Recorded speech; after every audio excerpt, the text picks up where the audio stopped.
Sorry, I can't resist it. My disgusting, loud tea slurping noise really, really upsets some people enough that they send me comments about it. Stop doing that, it's disgusting. Good evening, everybody. Welcome to another live stream with me, Charlie Lambden. This is Moving Home with Charlie, where I share my insights from behind the scenes of the moving industry for the last 25 years or so with you, the movers, and the agents among you watching as well, and the brokers, to try and help people move home more easily.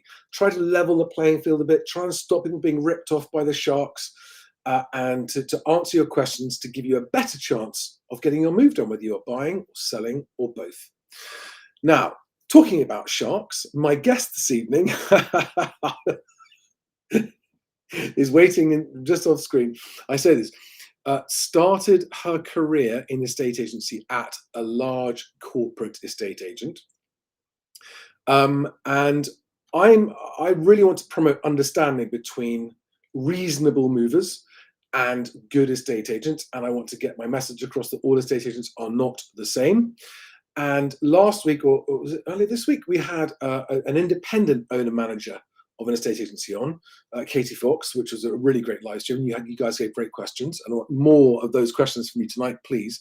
But this evening, I wanted to bring an agent on who comes from the corporate sector. Now, I am very, very harsh in my criticism of corporate policies and the effect it has on the industry as a whole, not only on movers, but also on good, honest agents, and how bad corporate policy can affect them. So if you've got questions, Alex is very welcome to field all questions, even difficult ones, about what goes on. But I'm going to begin by welcoming her in, Alex Tan. Good evening, Alex. Welcome.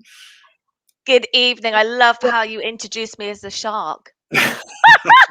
Just to kick us off. But like you said, not all agents are the same.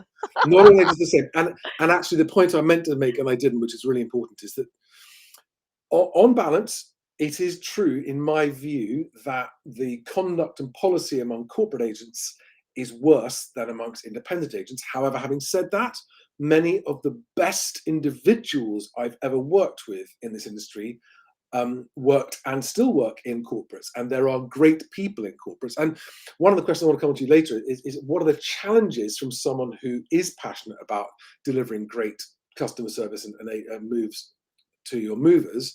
What are the challenges from a larger business point of view? But before that, so as well as being an agent, you've also got a website called The Property Mum. Is that right? I have indeed. Yeah, that started and launched January this year, actually.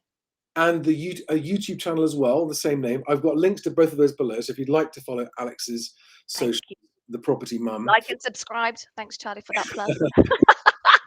But also, so just we've never actually met in real life. We've got no previous commercial relationship. We were introduced through Andrew Simmons, I think. Well, indeed, yeah. Who very kindly has me on as a guest on his podcast show every month. Andrew is a Bristol-based agent, and you're based in Bristol as well, aren't you? Or nearby? I am Bristol, yes. Right.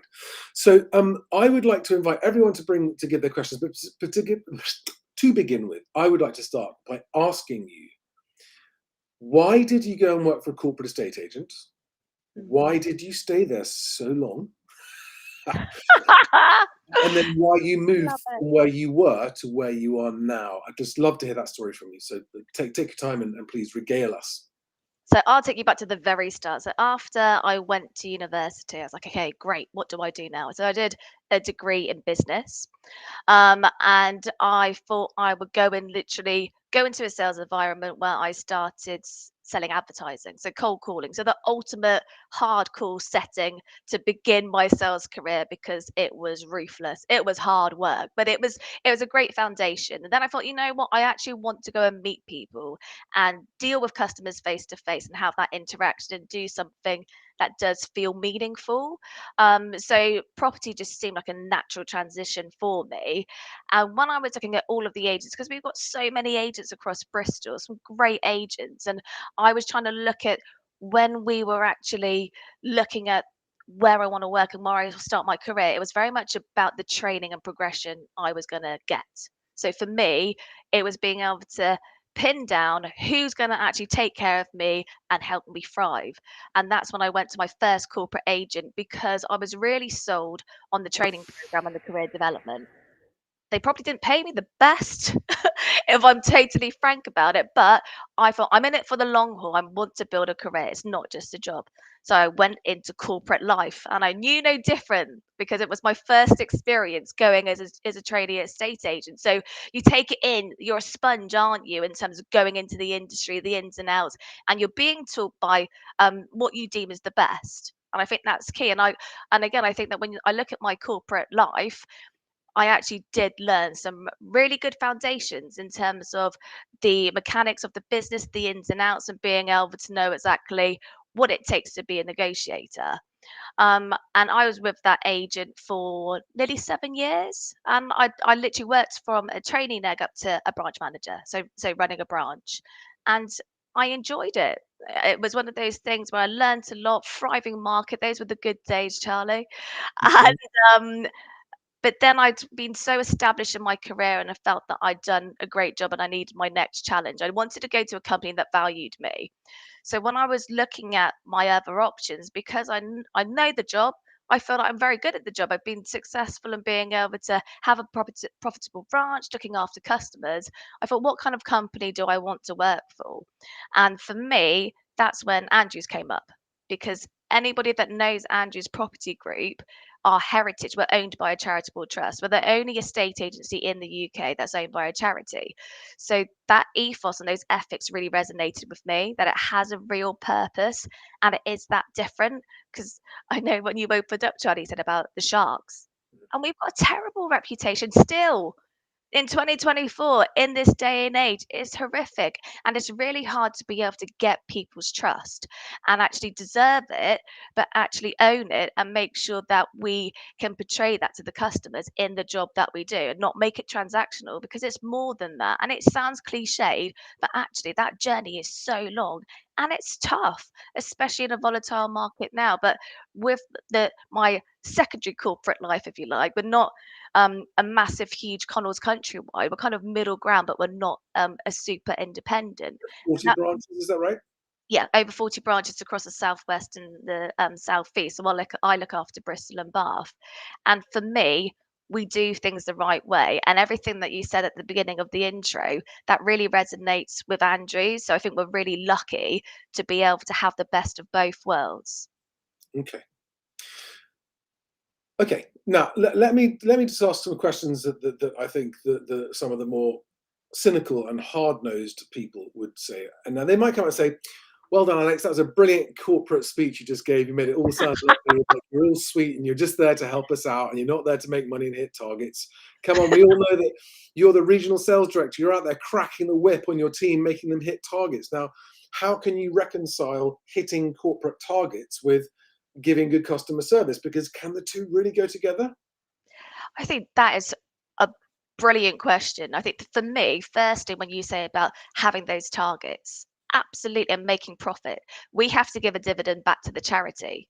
So for me, that actually is a great passion and a genuine passion, because the money that we're making, we have to obviously provide back to give back to the communities and other social enterprises across, globally. So we've got over like £10 million. And I think that for me is really important, that we can be genuine. It's like if you are selling your property and you've got a lovely, director from a competitor that rocks up in a lovely Porsche, or you've got Andrews that give back to your local community, who would you rather pay the fee to?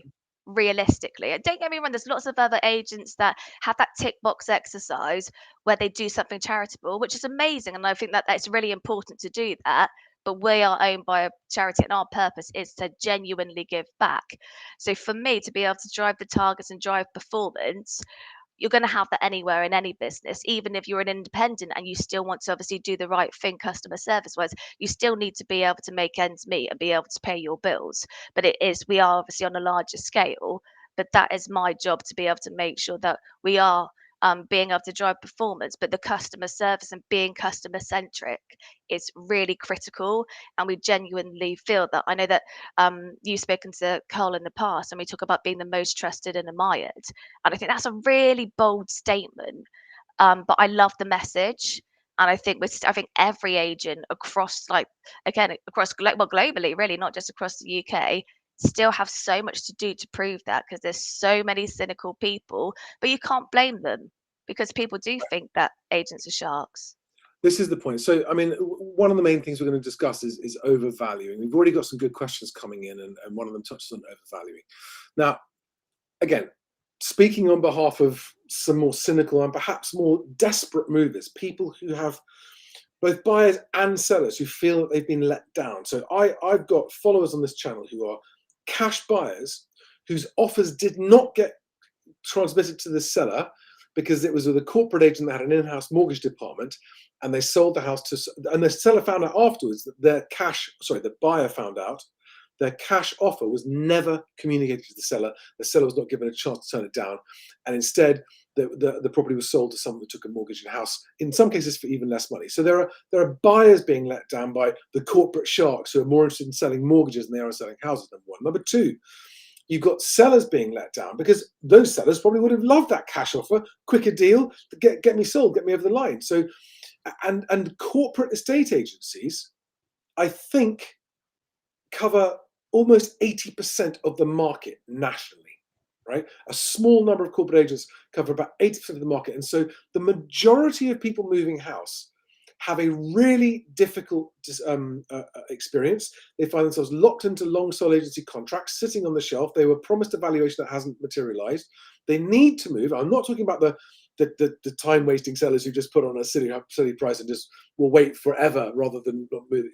I'm talking about people that need to move. And of course, you're going to say those very well used phrases like "we're a customer centric organization" and that kind of stuff. But I can feel some of my viewers rolling their eyes and going, yeah, customer centric. Now, so and they might say, we don't care about whether it's profit for the shareholders or profit for the charity.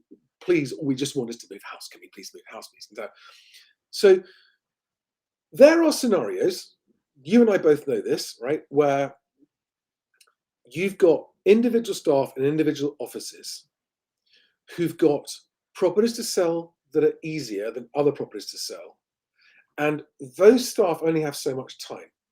And in larger corporates, the people with the more difficult properties to sell, and not because the seller's being difficult, but because maybe there are complications with the property and it's just going to be more work to get that deal held together and get it over the line, who get left behind because in a corporate environment where you're targeted on numbers, you've got to just spend the limited time you've got on the easier deals.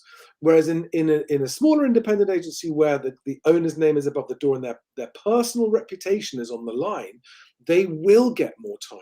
And they will generally, and there are exceptions to this. I know of corporate exceptions to this where the corporate branch managers, through their own personal values, will give every client their personal assurance of whatever it takes to get you through, to get you done. But what I'd love if you could just talk openly about is do you encounter these challenges where you've got obligations to meet? You've got to meet targets because you've got to pay the salaries. The business has got to cover its overheads. And you've got some customers who are harder work than other customers.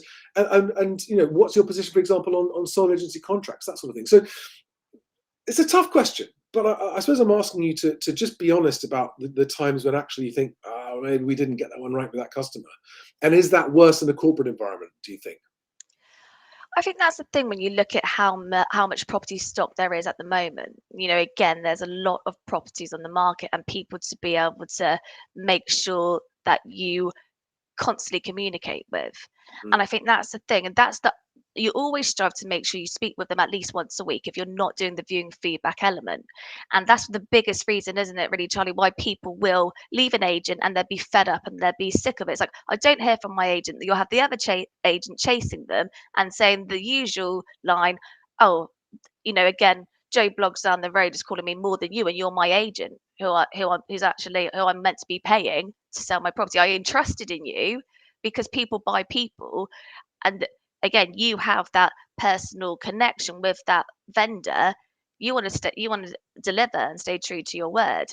And I think that's the thing, and that's one of the frustrating things that we have is making sure that that is managed effectively, so systematically. And I think that when you are in a big corporate, you do have to, I wouldn't say micromanage per se, but you have to have that structure of the regular contact and make sure it happens. So on our CRM system, we can see last point of contact and when they've actually been able to speak with their customers. So with our auditing, because we are very diligent in making sure that we do things just so, I'm not saying we get it right all the time, we don't, but it's flagged because we know the importance of actually staying in touch with our customers. And that's why we genuinely do want to be different. And I know you're probably like, God, Alex, you're just giving it the corporate No, no, no. spiel.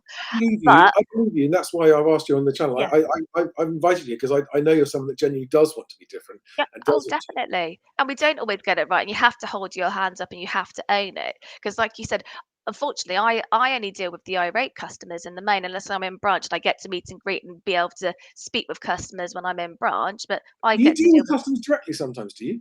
yeah, because I'm always in a branch. So Right. literally, if I'm in, so I will always, I expect people to stand up and greet them and engage and just have chit chat with them, because you Mm. want, when people come, it can be intimidating coming into an agency, can't it? You want to make it a good experience, get everybody involved, make them feel relaxed, so they go out, they feel, well, that's a nice bunch, I like them, I think I could work with those people.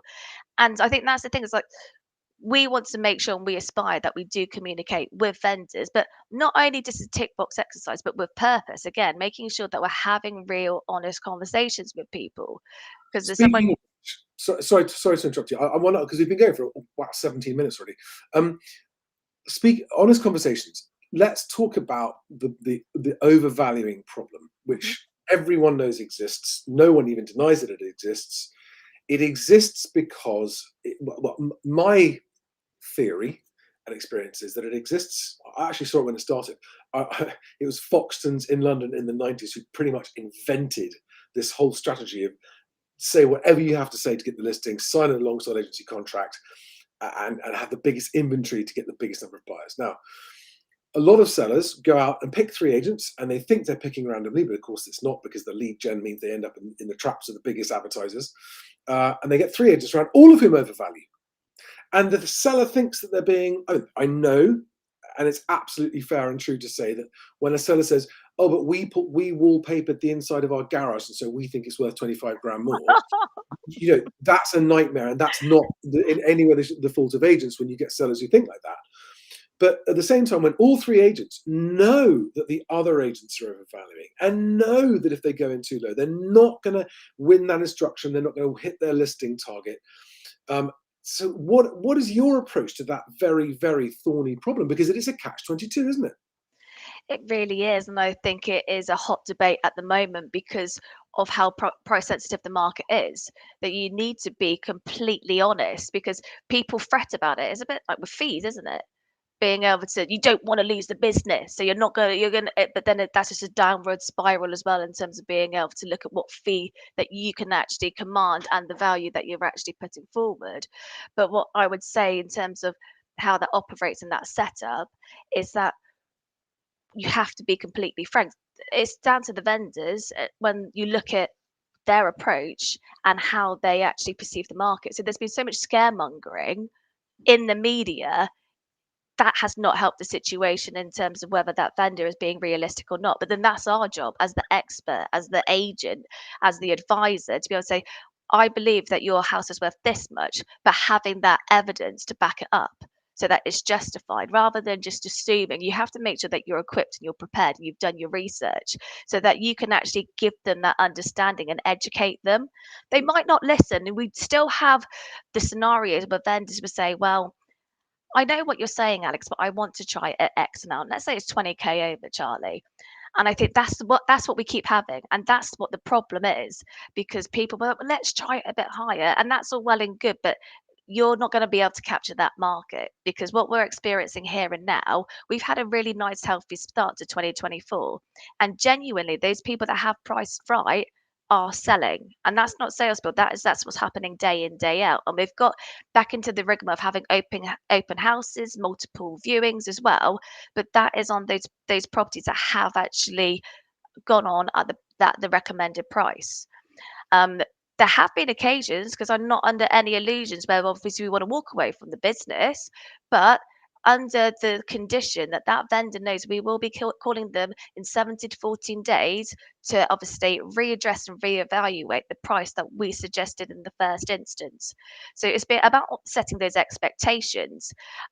But we do have agents that have huge, long contract lengths. So some of them are 24 weeks to Yeah, tie them in. in 6 months. And that's criminal to be able to hold them for that long when they are just obviously trying to get the properties on the market and you like stack them high, isn't it really? And you have to make sure that you are honest and transparent. And genuinely, I think because of our company and our culture and our ethos, we do genuinely believe in being open, transparent, and honest. And you have to tell people what they need to hear, not what they want to hear. And that can be hard. And you have to hold your nerve as an agent, but you've got to be able to be dignified and have that respect for yourself and be ethical. Yeah. Because if you're not honest, you're going to let people down and they're going to go elsewhere. We would have paid for professional photography, our time, right move, etc. So there is a cost to us as well. So even though it's not good for the customer commercially as well, it doesn't make logical sense. Of course it doesn't, because there's no point in listing stuff you can't sell. But I mean, okay, so let's touch on mortgage sales, because I think Andrews does have in-house mortgage broking. We Is that do. right? Yep, we do. Right. So I have been very publicly recently saying that I think is a conflict of interest. If you're buying a property, if you end up taking a mortgage from Andrews but buying with that mortgage buying something from somewhere else, there's no conflict. Mhm. But if you're taking a mortgage from an Andrews office to buy a property from an Andrews office, then there's the risk. As I had that, I don't know if you know the mortgage broker Ash Borland on, who used to be at Connells, and he was a negotiator at Connells and a branch manager, and then he became a mortgage broker. And he actually shared on the video that those conversations used to happen between the broker revealing the buyer's personal financial details to the agents so that they could get their offer up. And so when you got so there's a very real conversation where when people ask for my advice, I say the only way to be certain you don't fall victim to that practice is to never use a broker that's in the same office as the house you want to buy. So ethically, how does Andrews square that circle? It's really interesting because, like you said, with conditional selling and how people would try and literally angle it in such a way because they're using our in-house mortgage services. Again, they're the best buyer. I know you talked about cash buyers earlier. So what I believe in is the fact that they have options. We do not put a gun to people's heads. We just, again, educate them so they have an option to be able to speak to our advisor. If we can get you a fantastic bit deal and look after you from start to finish, then that makes sense to use them. We don't by any way force anybody. We suggest it and we say if you'd like to have a conversation, then you can. But we don't, again, we present all offers fairly to the vendor and let them decide. And I think that's the thing, because corporate life and they don't behave like that, and other brokers will smell it a mile off because they'll be kicking off and emailing the agent to say you Yeah, can't do this because you can't. You're not allowed to do that, and you don't need to force people. I do think though, Charlie, that financial qualification, that due diligence piece is important. oh yeah, absolutely, 100%, Definitely. 100%. And so and this is where I try and get the balance right. I do want movers to understand the constructive and important jobs that agents need to do on behalf of sellers, not just to be on the seller's side, but to be on the side of the transaction happening, actually, because the agent wants the transaction happen as well. So it's not even just, oh, we work for the seller, therefore we have to treat you like this. No, it's what makes the most sense for a transaction to go through. And of course, as you and I both know, many buyers are, shall we say, over optimistic about their situation, their finances. Many of them aren't. Many of them are realistic. And I'd love to know from your point of view, if a buyer comes to an Andrews office with a credit checked mortgage in principle decision to proceed and contact details of a broker for you to check them out with, is that going to be enough for you to accept them as proceedable, or will you still make them sit down with the in-house guys, check their finances? I think that's the thing, that would be the ultimate. But what we do as a bare minimum, like you said, really, is being able to get a mortgage in principle and be able to see proof of deposit. Yeah, It does. We try to do as much as we can to make sure we do our due diligence on our behalf of our vendor, because there's so many times when we're looking at the sales progression element where we're waiting on the mortgage offer, we're still waiting, and yeah, there's so many gaps because you don't have eyes on it. it's really hard to gauge, are there problems? Is it going to the underwriter? And there are sometimes with some brokers that they will be elusive. And I Okay. think that's the thing, that you have to look at both sides, don't you? Because we want to make sure that that is a good buyer and that we want to recommend them, say, yep, they're good for it, we can press on. But then, like you said, you don't want to have to say, you have to do this, you have to speak with our advisor, or you have to use our advisor. I would say there's no harm in having a conversation with an advisor, because they can do that tick box of, actually, I'm comfortable with it. But we are very much like, if you don't want to use this, that's fine, because we're fortunate where people have been really happy with our service. So we get a lot of repeat business, remortgages. So we don't have that underlying pressure of forcing people to use our mortgage services. But mortgage and principals aren't always worth the paper it's printed on, because that's just you throwing numbers to an advisor saying, I earn 100K a month, a year, sorry, which I don't. And they could say, okay, Alex, here's a mortgage and principal for you based on the information that you've told me. They haven't seen my pay slips. They haven't actually been able to confirm and validate that. And you're buying hundreds of thousands of pounds of a property. So when people do ask, you have to be a bit willing, I think, because Yeah, I think this it's is a fair point important. because, I mean, you're in a lot. Your career has been in large volume businesses, and I'd love to know from you. What proportion of the buyers that register with you typically are actually just completely out of the running because they're just being totally unrealistic and they've got no chance. I mean, do you get of course, in all walks of life, in all industries, you get some time waste. You get time wasting sellers, time wasting buyers, and you get time wasting agents, right? But just, I think it's good for the public to know that from an agent's point of view, how much of a problem are unproceedable buyers in terms of wasting time and then also derailing transactions because they didn't get properly financially vetted. How much of a problem is that? I don't think we've seen a massive amount of it of recent, just because I think that that first time buyer market in particular has been quite tricky, just because the affordability with all of the mortgage rates of current, that people have kind of written it off and just decided to continue to rent. But then there are lots of people that will come in and speak to a mortgage advisor, and actually they thought their budget was X amount, but actually is lower than they'd anticipated. And I think that's the thing, is it's not as if that they can't buy, but I would say that they have to be realistic in terms of what they can Yeah. buy than what they'd propose in the initial. I think we should start taking some of the questions that we've got coming in here. Imran Rashid asked a great question, which I think you've actually covered. When an estate agent pressures you to take a mortgage through their broker, should you pretend to accept? And when you get the house offer accepted, switch back to your independent broker? so so Great there question. he's talking about obviously when you are being pressured in those Yes. areas to pressure you. Because as a buyer, you don't want to lose out on the viewing, do you? So I think that's the thing, isn't it? I've got an interesting point I'll come back to in a minute, but like you said, because a lot of people talk about playing the game, aren't they? Trying to appease people, but then the agent has to do the right thing. They do need to do their due diligence. So what I would say to Imran is, speak with their broker. You don't have to use them. And they can't force you, but you know what? You've showed willing, and you might be surprised. You might actually be able to get a better rate. They might have a bigger panel of lenders that they can approach. So it's really important to just check that your independent broker is genuinely whole of market. There's no harm in being able to, again, shop around, but maybe have a conversation if you want to be able to say, I am willing, I am good for it. I'm showing obviously the right positive moves, but if you don't want to use them, don't use them. Definitely not. But have a conversation. That would be my advice for sure. okay, right. We've got a Bristol question. Given your local patch, what is Bristol doing in terms of house prices? It's always been a hot spot to live. Actually, and I've got a question on the market for it as well, which is that I've had a lot of agents the last few days saying that instruction volumes are really, sorry, valuation numbers are really quite high, and there's a lot of. Are you guys seeing that? Definitely. It's been crazy busy in terms of the amount of people and that appetite is back in the market and what we're being invited out to. And I think that's the thing that is translating in people coming to the market as well.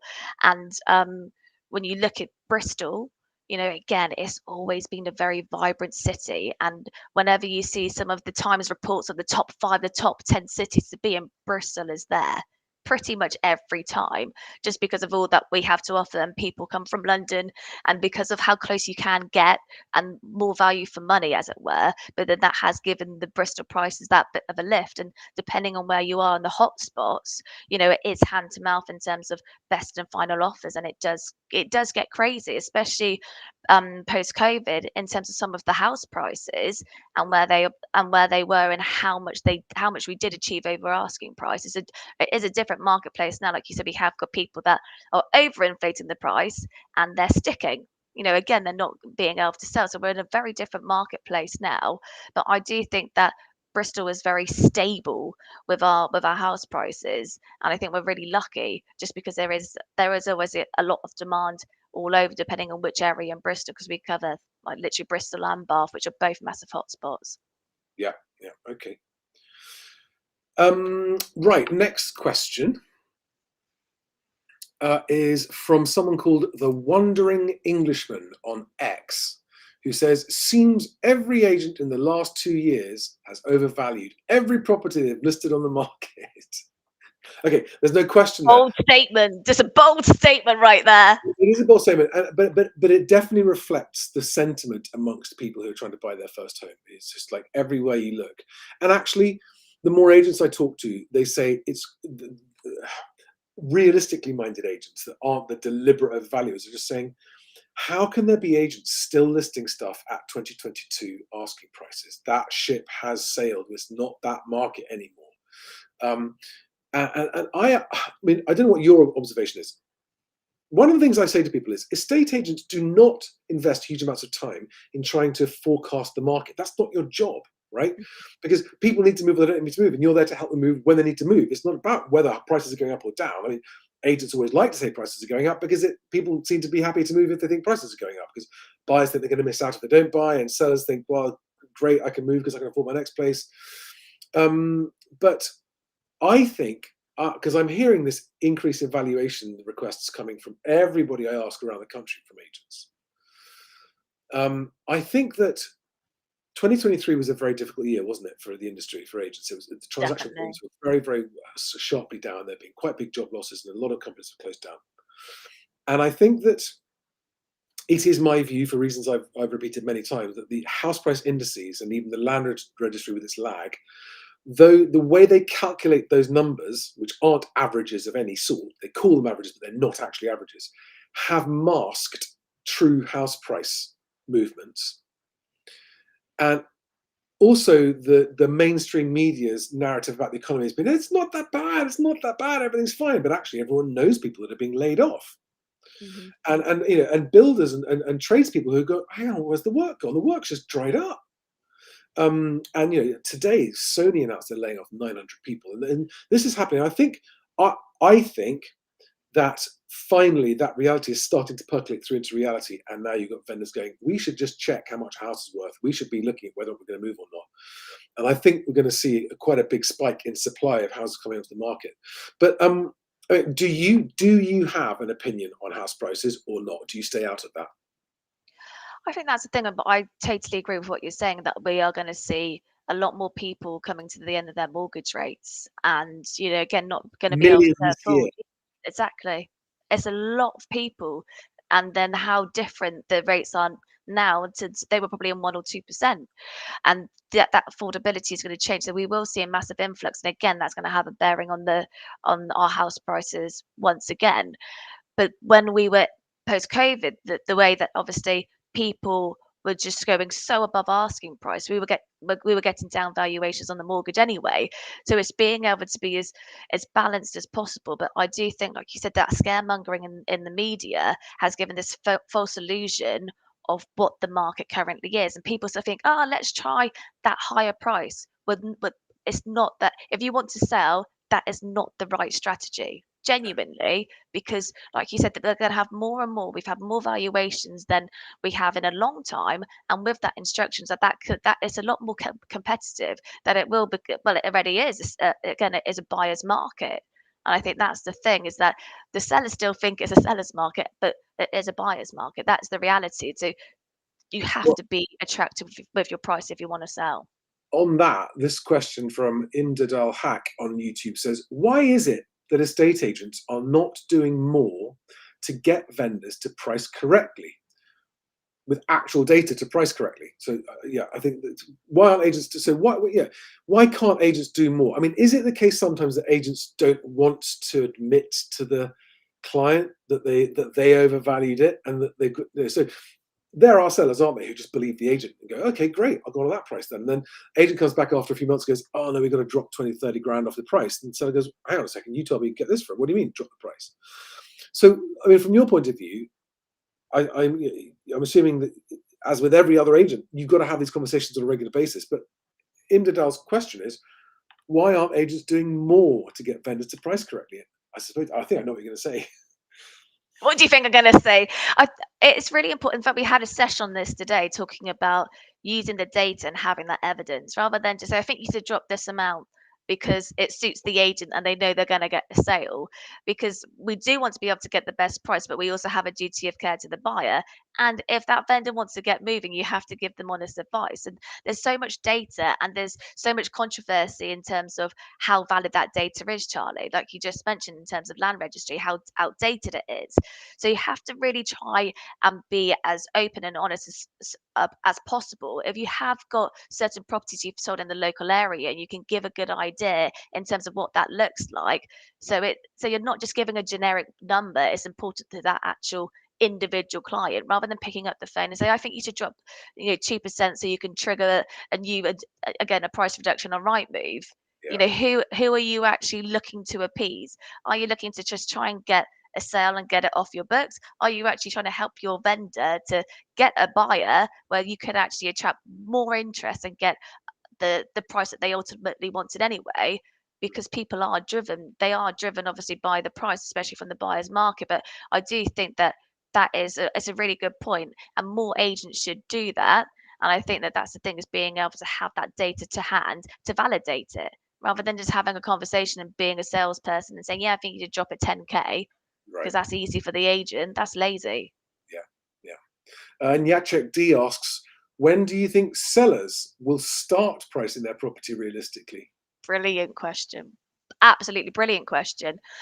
Soon, I hope. I think Yeah. what I think it helps everybody. I think that is probably one of the biggest problems, because you're appeasing the vendor and therefore and how they perceive the market to be. We'll give them the realistic data. We'll have the honest conversation, but they're like, oh, I want to try it at this amount.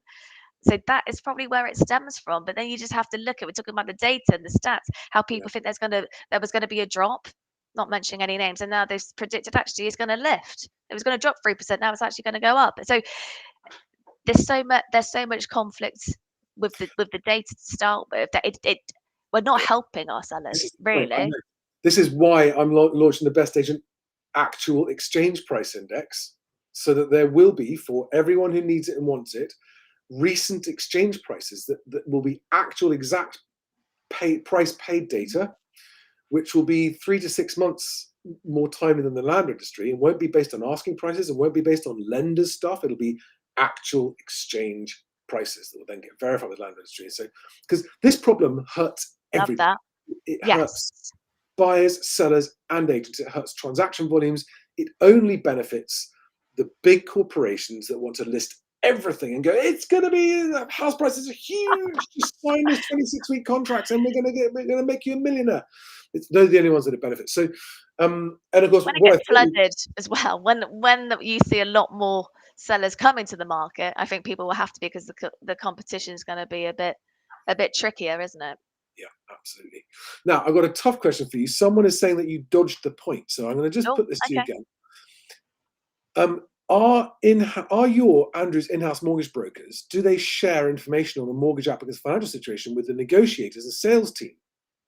No, you're not allowed to be. You can say, yes, if they want to buy the property at X amount, I can validate and I can confirm that they can. You can't disclose information about financial situations and obviously certain details when you're looking at GDPR, and again, that data privacy. You can't. You definitely shouldn't be. If anybody was to be doing that, then they would be gone. Fired. Yeah. Okay. but I mean, I can hear people thinking, look, officially, obviously, you have to say that. That's the law, everything else. But when they're Definitely. at the back having a sneaky fag and a bit of a chat, what's to stop them? This is the point. It's the fact they're in proximity in their mates, their colleagues, they work together.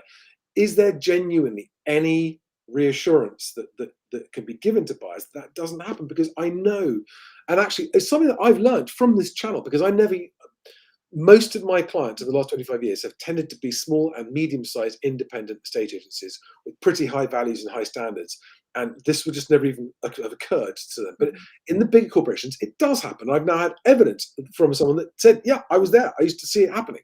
I used to call it out and go, the guys, this isn't okay. And they'd be, oh, that's the way the world works. Look, so, okay, let me put the question to you. Well, companies have been fined, haven't they, in terms of their conduct for having those instances where they have tried to conditional sell and force people Have they to been use. fined?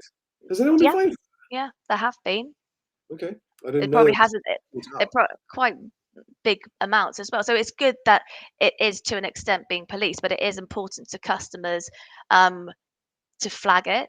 So if you do think that that again you are not being treated fairly or there's corrupt behavior, call it out. I think that is so key for everybody in the industry. So the operators from our side, Charlie, and obviously for our customers, you have to call it out because Well, and that's not great not to you enough say that. people do.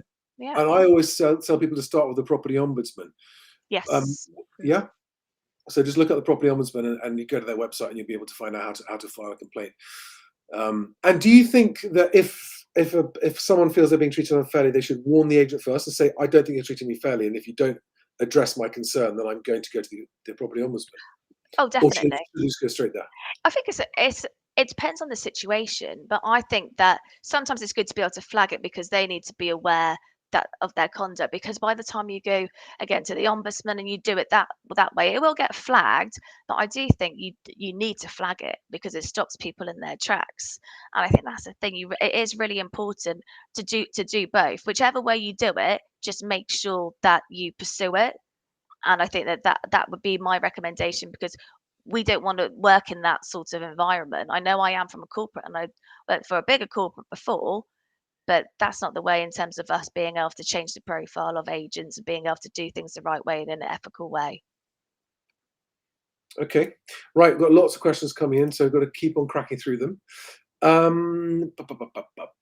So, as Z on YouTube says, as a buyer, how can I improve communication and service from during the buying process? I often find myself competing for attention and struggling to get timely responses from agents. That's a great question, Az. Thank you. That is it. That is a very good question. As I think in terms of being able to improve the communication, because a lot of people think because obviously the seller does pay our bill that all of the time and attention needs to be on them, but equally so you need to make sure that you are updated with the whole process as well. I'm assuming that as means when the sale's agreed, can I gonna buy improve No, I don't think so. I think he thinks just about anything. booking viewings and doing offers because I hear all the time from buyers saying, I want to view. I'm making requests. I'm just not hearing anything back. No one's calling me back. I've even put an offer in. I haven't had the offer. When should I chase up the offer that I put in? I mean, I imagine you would be making sure that your staff, if they get an offer, deal with it immediately. It's to my mind with the agents that I've worked with, it staggers me. I mean, every agent I ever worked with, when an offer comes in and they've confirmed and qualified the offer, Mhm. it's an instant phone call to the client, like there and then. It needs to be within 24 hours. I mean, that's Yeah, not by law, but from an Andrews standard, that's what we strive to do, yeah, yeah. just because we want to make sure that all offers are put forward and that communication, because what we have to remember, because in the long term and how many people actually stay in their properties, if it's an average of, let's say, 7 years, that seller, that buyer will be our next customer. They'll be the ones that we want to come back to us. And when they sell that property that they buy, they think, you know what, I had a great experience with Andrews because they did constantly communicate with me. So I think that it's really, if agents don't give that respect and that time and that attention to the buyers, then they're missing a trick really because they're not going to get the repeat business. Because you'll remember They didn't call me back. They didn't update me with my offer. They didn't let me know what's happening. Just to answer his question though, so what can a buyer do if they're feeling that they're not getting a response, but they want a response because that agent's got a house that they want to view? What can they do without becoming a pain in the ass, or like I do get this a lot, this question from buyers. Mhm. What should they do to be noticed without being a pest when they're being ignored? I think that that's the thing, isn't it? Just say, like, I really want to have this communication and be very upfront, depending with who your point of contact is in the office. If they can't deliver and you are feeling, I'm going to be a pain, speak to the manager. It does sound, I think it is a bit forthright, but that would be probably the way to go, because then you know that you've got their attention and they're not going to want bad reviews. They don't want to have any bad taste in their mouth. And I think that's the thing, really, is that everybody wants to have those 5-star reviews. They want to own that, but they have to be able to deliver. That you do need to make sure that that communication is with a buyer. But I would say just drop them an email or try and speak to them in the first instance. But I would say go to the manager, because that will Yeah, I think that always change going things, switch it up. that's right. Go to the manager and say, "Look, I've made an inquiry on this property and I haven't heard back, and I'm really keen to see it." That's a great suggestion. Great And then suggestion. if that doesn't happen, speak to the regional. Okay, and like you, so you're yeah, exactly. Yeah. You want to hear about that. So okay, Oh, I definitely want to hear about that. I think that's the thing, and that's why when things do get escalated to me, and like I said, it is people that haven't had a good experience, or there's something, and a lot of it is down to some of the communication. That is like a number one for us, and it's being able to get that understanding and not be defensive about it, but actually get it sorted so you don't have a repeat of it. And I think that's the thing. If you do speak to a manager or a regional that's defensive, then you have got problems, because you need to be able to see how you can improve and make your business more effective to help buyers and sellers. here's a good question from Emmanuel Ov on YouTube, who says, "When is the correct right time to renegotiate an offer earlier accepted in January, but we are in a recession?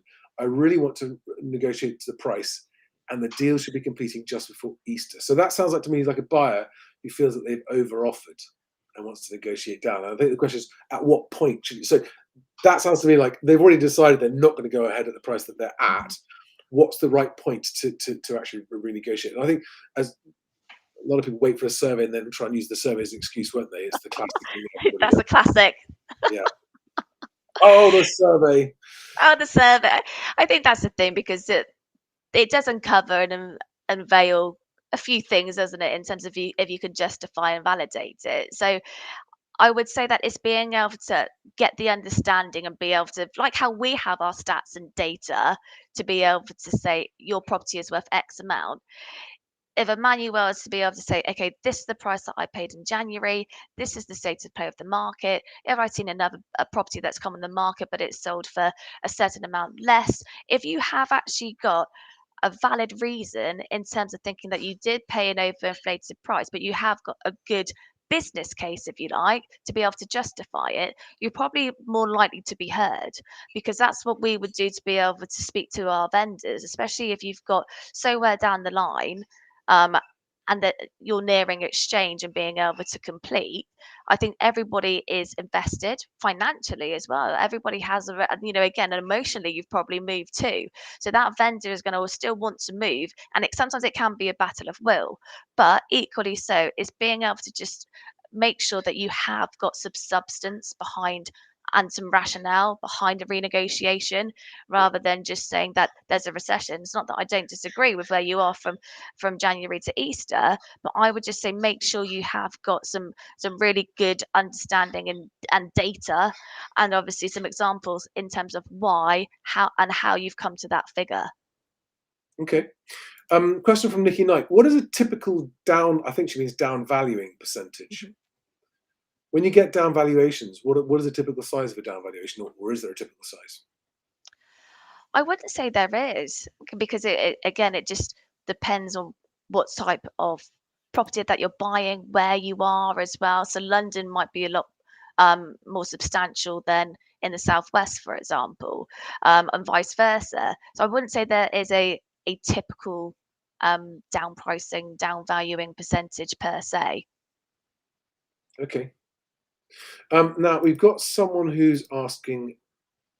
So Steve Stone asks, does Alex have an opinion on house price falls in the various levels of the market? Hmm. What do they mean by that? House price falls in the various levels of the So, market. for example, Very you've deep. got first-time buyer type properties, so typical lower end, and then you've got the mid-range properties, and then you've got higher end. So you know how Rightmove has first-time buyer prices, second Mhm. stepper prices, and then top of the ladder prices. I think Yeah, because I mean I'm seeing much bigger price falls at the higher prices. I got you. Yeah, absolutely.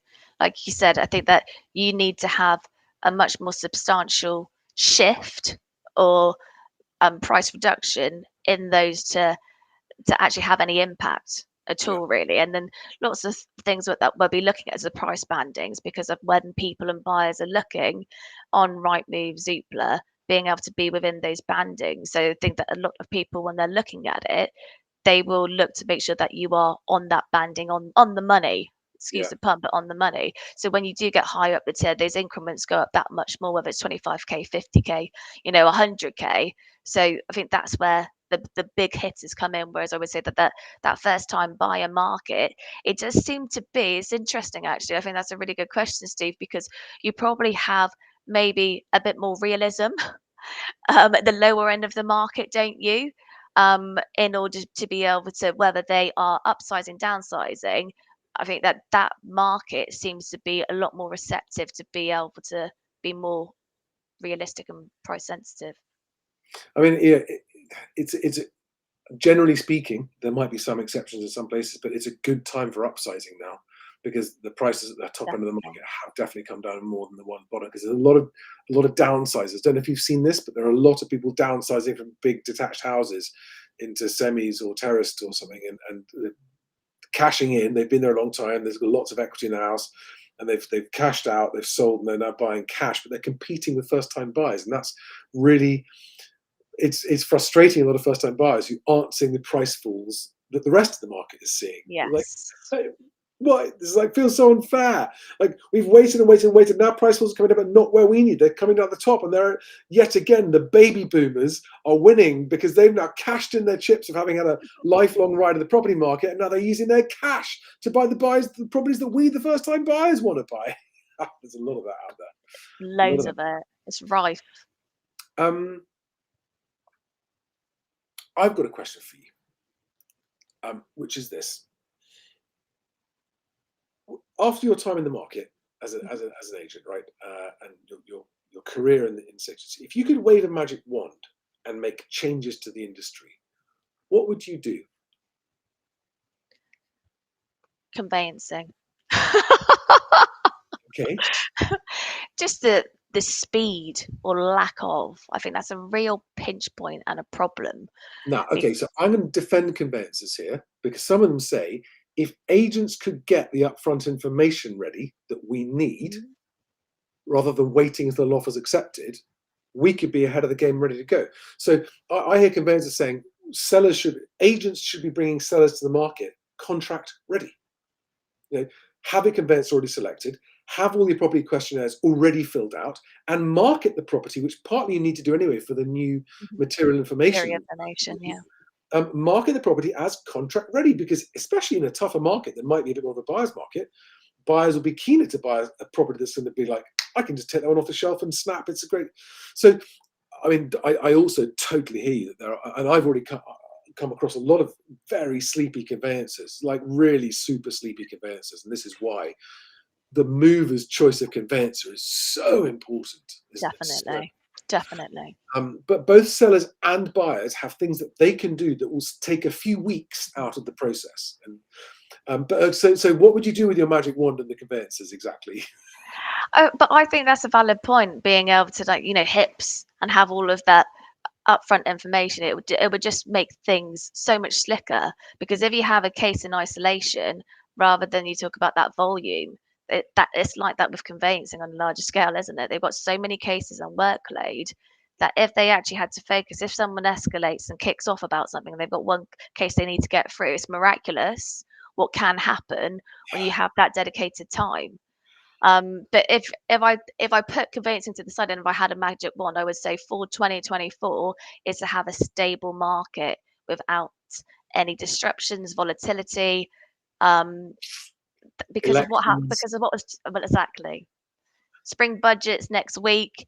But I would say 2023 was a tough year. It was like again, it was tough for everybody. I don't know anybody that enjoyed 2023. So I would just say give us a stable market, bring those rates down to make it affordable. Do something with stamp duty. Let's get that market really rolling again because I think that everybody thrives and Yeah. everybody's has that opportunity, like the first time buyer market, to be able to get back in it. There's obviously a shortage with rental properties. Be able to give ve- um, investors a bit of leeway to be able to start to buy the buy to let side again, because then that helps everything, doesn't it? It's short Well, sighted. transaction volumes definitely help everything. Just liquidity in any market is good for a market. It makes it easier to move, and there's less price volatility. There's more, and then people can just move because they need to move, not because they're worrying about, oh, we must do it before this deadline, or we must. That's just a nightmare. Yeah, I agree with you on that. Yeah. We are coming up on a whole hour of Gosh, this. that's flown by. It has, hasn't it? And we've had some great questions. Um, Had some so- interesting comments. yeah. You can see them, can you? I can see some of them. Okay. But I would like to ask you, I don't know if there's anything you want to ask me or tell me, or anything you'd like to say to the home movers watching this, things that, are there any, have you got any stories of like, estate agents get a really hard time in the press, arguably deservedly, but the problem is that it paints all agents with the same bad brush, and that's a problem because there are good agents that don't deserve that. Is there anything you want to say from the agent side to the public to say, look, guys, you don't know what it's like? It's tough. It is tough, but genuinely, the good agents out there have got your back and they want to be able to work with you. Not everybody's like that. And if they're not, like I said earlier, to be able to call it out because people like you, Charlie, and obviously there's so many people within our industry that actually want to do the right thing and be able to look after customers and keep the market moving and actually do a good job because all we do, we get hate constantly. And I think that's the thing. People don't like to say I'm an estate agent. People are embarrassed by the profession, and I don't think there's people that have helped that at all. But like you said, don't tarnish everybody with the same brush. If there's any issues, do call it out. Um, okay, so I've got one more very, very, very mean question to finish with. Go for it. Nikki Knight says, why do estate agents do their best to talk prices up? We all know sales are in the dirt. Wouldn't it be better to get prices down, more sales, and estate agents would earn more money? So why do, not you necessarily, but why does Yeah. the industry talk prices up? Do you have an opinion on that? Well, I think we're trying to talk them down, really, in terms of when we're speaking to sellers. So actually, we're with you, Nikki, that we are trying to get people to be realistic. It is actually the sellers that think that we're in a different marketplace because people want to be able to pay a fair price for their properties. I think that's what's key, isn't Yeah, it? yeah, Really, that we exactly. actually were with you, Nikki, because we have to be able to make sure that we can get the best price, but it doesn't mean the most amount of money if it's not worth it Yeah. because you're only going to get downvalued when it comes to the mortgage survey anyway. So it's pointless exercise. People always think, oh yeah, we want to be able to get the best in those top prices, but actually, when it comes down to mortgage vows, that will tell you and dictate what that property is worth. People always say, oh, it's only worth what people will pay for. That is to an extent, but it's also the liability of the mortgage lenders when they're obviously giving you that big old loan to buy the property as well. But I think that, like you said, if we're realistic, that's what we're here to do. We're not here to be able to sell properties dirt cheap because you've got all sorts of people that you're doing a disservice to. We've got a lot of companies, a lot of comments about stamp duty. Now, I'd like to make a point here that's really important. Temporary stamp duty measures aren't helpful. They might be in the short term, but they create imbalance and they create volatility and spikes. But if there was to be a permanent removal of stamp duty on residential moves, that would be good for the market. It wouldn't push prices up. It only pushes prices up when there's a temporary people and people rush to get their purchase in before the stamp duty holiday ends, and then that does cause. But if stamp duty is just gone, it won't change the value of properties if it's gone permanently and everyone knows it's gone permanently. It'll just reduce the costs of moving, and it will free up more people. More people will come to the market, especially at the higher end, freeing up bigger properties for families to move up into. So I think that the abolition of stamp duty as what is effectively a moving tax would be a good thing, but any temporary tinkering with it is always a bad idea.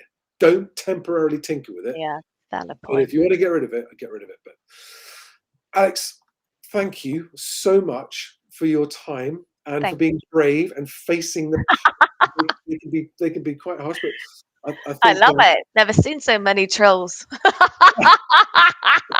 I'm here for it. I'm here for it. It's fine. I'm an estate agent. What do I expect for a corporate?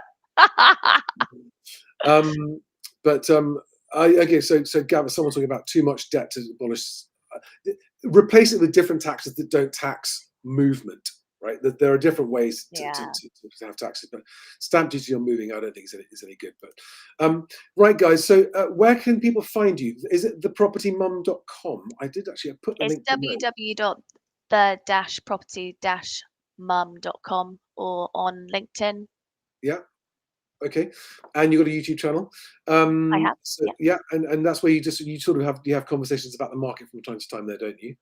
Yes, absolutely. Just updates in terms of what the market's doing, and any changes of it. I think somebody put about 100% market mortgages and things like that. Yeah, and I was only joking, Ruth. I didn't mean it. I was just being jovial. All love, all love. Yeah, only joking. And so for those of you who don't want to use an in-house mortgage broker, I have mortgage brokers that I work with, and on my website you'll find them, mhwc.co.uk/mortgage, because they are handpicked guys that I trust. And I've got conveyancers that are brilliant because they welcome both buyers and sellers who want to be ready to go. And I work with Thomas Legal, who are award-winning national coverage conveyancers. Also property search packs, which can be a massive thing that slows down a transaction. I've got those as well. All of those you can find there, and you can book time with me if you want it. But otherwise, honestly, Alex, it's been delightful. This is the longest conversation we've ever had. I'm looking forward to meeting you in real life, and hopefully persuading you to help me actually bring about some major changes in the industry. Definitely. I am all here for it. Thank you so much for inviting me on. And I will come to you for Andrew's exchange price data for the Best Agent Exchange Price Index. I think that's a really good idea. Like you said, that will help definitely. Amazing. Thank you very much. Well, you said it with a lot of witnesses. So Thank you, everybody, for your questions and comments. All right. Thanks, guys. Thanks a lot.